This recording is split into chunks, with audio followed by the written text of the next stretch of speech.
అమ్మా, రేపుదయం లేవగానే టాబ్లెట్ వేసుకో, మర్చిపోకు. నాకీరోజు నైట్ డ్యూటీ ఉంది అని చెప్పి స్టేషన్‌కి బయలుదేరాడు కానిస్టేబుల్ రామకృష్ణ.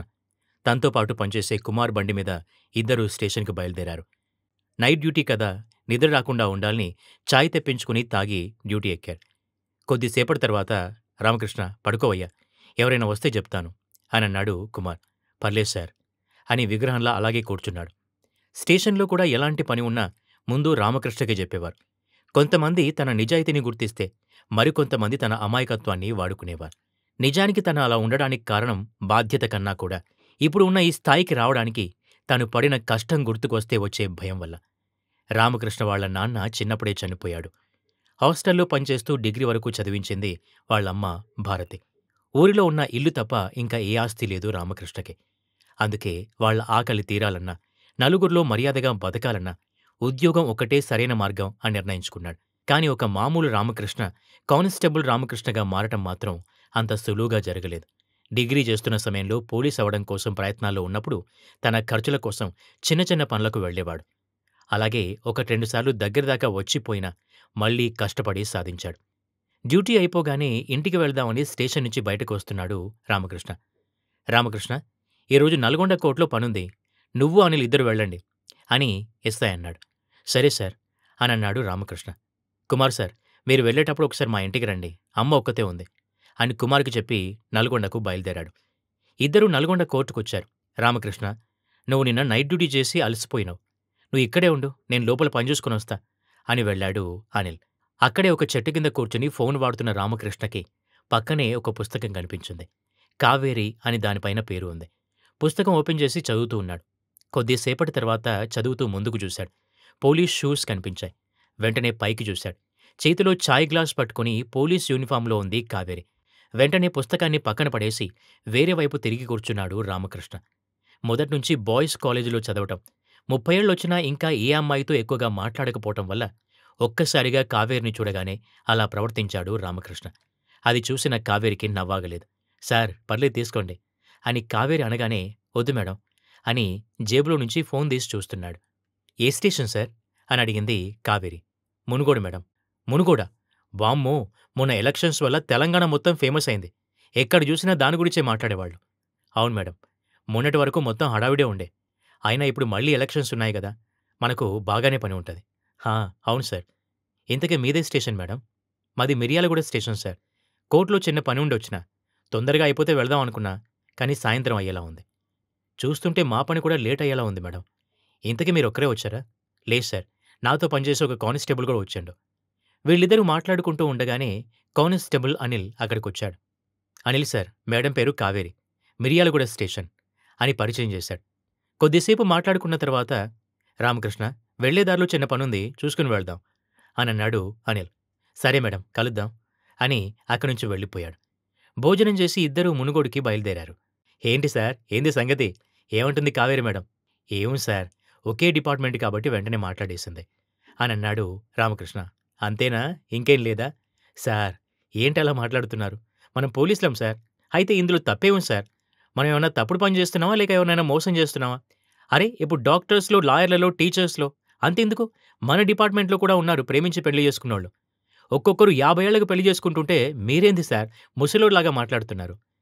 అయినా ఆమెను మళ్ళీ కలుస్తామో లేమో, ఇప్పుడెందుకు సార్ ఆమె గురించి అనన్నాడు రామకృష్ణ. కొన్ని రోజుల తర్వాత మునుగోడు స్టేషన్‌లో చిన్న పని పడింది కావేరికి. తెలిసిన వాళ్ల ద్వారా రామకృష్ణ నెంబర్ తీసుకుని, హలో సార్ అని మెసేజ్ చేసింది. ఎవరు అని రిప్లై ఇచ్చాడు. నల్గొండ కోర్టు దగ్గర కలిసాం కదా సార్. కావేరి. మేడం మీరా? నా నెంబర్ ఎలా తెలిసింది మీకు? మీ స్టేషన్‌లో చిన్న పని ఉండే, అందుకే మీ నెంబర్ తీసుకున్నా. అవునా, మళ్ళీ కలవరేమో అనుకున్నా. కలవడానికేముంది అని మెసేజ్ చేసింది. ఛ, కలవరేమో అని అనవసరంగా మెసేజ్ పెట్టానేమో అని ఆలోచిస్తున్నాడు రామకృష్ణ. మళ్ళీ రిప్లై ఇవ్వలేదు. అవును, మీ ఫ్యామిలీ ఉండేది కూడా మునుగోడులోనేనా? అవును మేడం, అమ్మ నేను ఇద్దరమే ఉంటాం. అవునా, ఇంతకీ మీదే బ్యాచ్ సార్? 2015లో డిగ్రీ అయిపోయింది. 2018లో డిపార్ట్మెంట్‌లో జాయిన్ అయ్యాను. 2015ఆ? నేను ఆ టైంకి స్కూల్లో ఉన్నా. ఆ మాట వినగానే పరువు పోయినట్టనిపించింది రామకృష్ణకి. వెంటనే, మేడం, మా ఎస్ఐ సార్ వచ్చాడు అని చెప్పి తప్పించుకున్నాడు. ఇలా కొంచెం మొహమాటంతో మాట్లాడటం మొదలుపెట్టినా మెల్లమెల్లగా తనతో మాట్లాడటం అలవాటైపోయింది రామకృష్ణకి. కొన్ని రోజులు ఇలా ఫోన్‌లోనే మాట్లాడుకుంటూ ఒకరి గురించి ఒకరు తెలుసుకున్నారు. ఇద్దరు ఎంత దగ్గరైనా రామకృష్ణను మాత్రం సార్ అని పిలిచేది కావేరి. నన్ను మాత్రం పేరు పెట్టే పిలవండి. ఎంతైనా పెద్దవారుగా అని ఆట పట్టించేది. తర్వాత ఒకరోజు స్టేషన్‌కి వెళ్తూ ఉన్నప్పుడు ఓ రాజకీయ పార్టీ వాళ్ళు ఒక వ్యక్తితో గొడవ పడుతూ కనిపించారు. వెంటనే అక్కడికి వెళ్లి ఏమైంది అని అడిగాడు రామకృష్ణ. సార్, మా ఇంటికి వాళ్ళ పార్టీ స్టిక్కర్ అంటిస్తుంటే వద్దు అన్నాను. దానికే గొడవ పడుతున్నారు అని చెప్పాడు ఇంటి యజమాని. అతను వద్దు అంటుంటే ఎందుకు సార్ అని పార్టీ వాళ్ళతో అన్నాడు రామకృష్ణ. ఓటుకు డబ్బులిచ్చినప్పుడు తీసుకోలేదా? ఇప్పుడు స్టిక్కర్ అతికిస్తే ఏమవుతుంది? అవన్నీ ఎందుకు సార్, తను వద్దు అంటున్నాడుగా, వెళ్ళండి అనన్నాడు రామకృష్ణ. మీ పోలీస్ వాళ్ళకి మా పార్టీ అంటేనే ఎందుకో కోపం. వేరే పార్టీ వాళ్ళకైతే వంగి మరీ దండాలు పెడతారు. సార్, మంచిగా మాట్లాడండి. మాకు ఎవరైనా ఒకటే. అయినా వాళ్ళకిష్టం లేనిది మీరిలా పోస్టులు అతికించడం కరెక్ట్ కాదు అనన్నాడు. రామకృష్ణకి ఆ పార్టీ వాళ్ళకి ఇలా మాట మాట పెరుగుతూ ఉండగానే పక్కన ఉన్న జనాలు వీడియోలు తీశారు. ప్రజల ఇష్టానికి వ్యతిరేకంగా ప్రవర్తించిన ఒక రాజకీయ పార్టీ నాయకుల్ని ఎదిరించిన కానిస్టేబుల్ రామకృష్ణ అని ఆ వార్త ప్రచారంలోకొచ్చింది. ఆ వీడియో చూడగానే వెంటనే రామకృష్ణ కాల్ చేసింది కావేరి. ఏంటి సార్, బాగా ఫేమస్ అయ్యారు? ఎక్కడ చూసినా మీ గురించే మాట్లాడుతున్నారు. మా స్టేషన్లో కూడా నీ గురించే డిస్కషన్. అదేం లేదు కావేరి, చిన్న గొడవకి ఇంత చేస్తున్నారు. పొగిడేవాళ్లకన్నా తిట్టేవాళ్ళు ఎక్కువ ఉన్నారు. ఒక్క 10 నిమిషాల్లో మొత్తం మారిపోయింది. ఎక్కడికైనా వెళదామన్నా ఏదోలా ఉంది. నువ్వేమన్నా తప్పు చేసినవా? ఏం కాదులే. డిపార్ట్మెంట్ వాళ్ళు మొత్తం సపోర్ట్ చేస్తున్నారు నీకే. సర్లే, చూద్దాం ఏమవుతుందో. నాకు చిన్న పని ఉంది, తర్వాత చేస్తా అన్నాడు. అబ్బా, మీకసలు నాతో మాట్లాడాలనే ఉండదు సార్. Good bye. అలా అని కాదు. రేపు ఉదయాన్నే అమ్మని హాస్పిటల్‌కి తీసుకెళ్ళాలి. అవునా? ఓకే సార్, జాగ్రత్త. రామకృష్ణ వాళ్ళ అమ్మని హాస్పిటల్‌లో జాయిన్ చేయాలని చెప్పారు డాక్టర్లు. 10 రోజుల వరకు హాస్పిటల్ చుట్టూ తిరగడంతోనే సరిపోయింది రామకృష్ణకి. డ్యూటీ కూడా సెలవు పెట్టాడు. హాస్పిటల్‌లో ఉన్నన్ని రోజులు ఎవరి ఫోన్లు కూడా ఎత్తేవాడు కాదు. ఆమె పూర్తిగా కోలుకున్నాకనే మళ్లీ డ్యూటీకి వెళ్ళటం మొదలుపెట్టాడు. ఎల్లుండి నల్గొండలో సభ ఉందిగా, దానికి సెంట్రల్ మినిస్టర్ వస్తున్నాడంట. మనకు కూడా డ్యూటీ వేశారు అని స్టేషన్ నుంచి కాలొచ్చింది. వెంటనే కావేరి కాల్ చేసింది. సార్, ఎల్లుండి సభకి మీకు డ్యూటీ వేశారా? వేశారు. అవునా? నేను కూడా వస్తున్నా. సభ అయిపోయిన తర్వాత కలుద్దాం. మీతో మాట్లాడాలి, మర్చిపోకండి అని చెప్పింది. సభ మొదలైంది. చాలా ఊళ్ల నుంచి ప్రజలొచ్చారు. మొత్తం హడావిడిగా ఉంది. వందల మంది పోలీసు వాళ్ళు డ్యూటీ చేస్తున్నారు. ఉదయం కలవడం కుదరలేదు. అందుకే సభ ముగియగానే వెంటనే రామకృష్ణ కాల్ చేసింది కావేరి. సార్, నా డ్యూటీ అయిపోయింది. మీరు తొందరగా రండి. నాగార్జున కాలేజ్ దగ్గర ఎదురు చూస్తున్నా. ఒక్క 10 నిమిషాలు ఆగు కావేరి, వస్తున్నా అన్నాడు రామకృష్ణ. కొద్దిసేపటి తర్వాత కాలేజ్ దగ్గరికి వెళ్ళి కావేరి, వెళ్దాం పద అన్నాడు. ఏంటి, బండి మీదనా? ఎక్కడికి సార్? మిర్యాలగూడకి. వద్దు సార్, ఎవరైనా చూస్తే బావుండదు. ఇక్కడైతేనే ఇబ్బంది. మాట్లాడదాం అన్నావుగా, వెళ్తూ మాట్లాడుకోవచ్చు పదా. వద్దు సార్, మళ్ళీ మీకు లేటవుతుంది. మా చుట్టాలున్నారక్కడ. నైట్ అక్కడే ఉంటాని కాల్ చేసి చెప్పినా గాని నువ్వు ముందు పద, వెళదాం అన్నాడు రామకృష్ణ. వాళ్ళ స్టేషన్ వాళ్ళెవరైనా చూస్తారేమో అని భయపడుతూనే బండెక్కింది కావేరి. ఇద్దరూ కలిసి మిర్యాలగూడకు బయలుదేరారు. ఏంటి సార్, ఏమైపోయారు ఇన్ని రోజులు?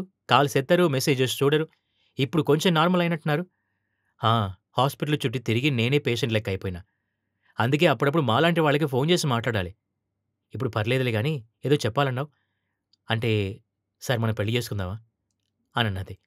ఆ మాట వినగానే వెంటనే బండి ఆపేశాడు రామకృష్ణ. వెనక్కి తిరిగి కావేరి ముఖం చూశాడు. ఏంటి సార్, మీకిష్టం లేదా అంది. హే, అలా అని కాదు. సడన్‌గా పెళ్లి అన్నావు ఏంది?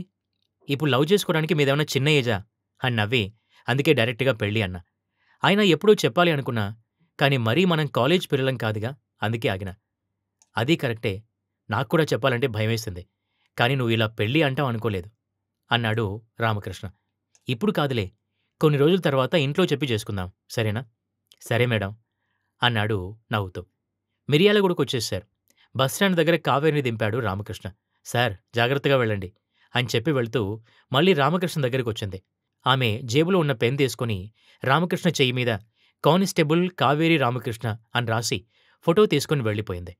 రామకృష్ణ కావేరిని దింపి వాళ్ళ చుట్టాలింటికి బయలుదేరాడు. 10 నిమిషాలకోసారి చెయ్యి చూసుకుని మురిసిపోతున్నాడు. ఇప్పట్నుంచి అమ్మ, కావేరి, ఉద్యోగం, ఇదే నా ప్రపంచం అనుకున్నాడు. కొద్ది దూరం వెళ్ళాక తను వెళ్లే దారిలో కొందరు యువకులు గొడవ పడుతున్నారు. బండి ఆపి వాళ్ల దగ్గరకు వెళ్లి, ఎవరు మీరు? రోడ్డు మీద ఎందుకు న్యూసెన్స్ క్రియేట్ చేస్తున్నారు అడిగాడు. అందరూ తాగి ఉన్నారు.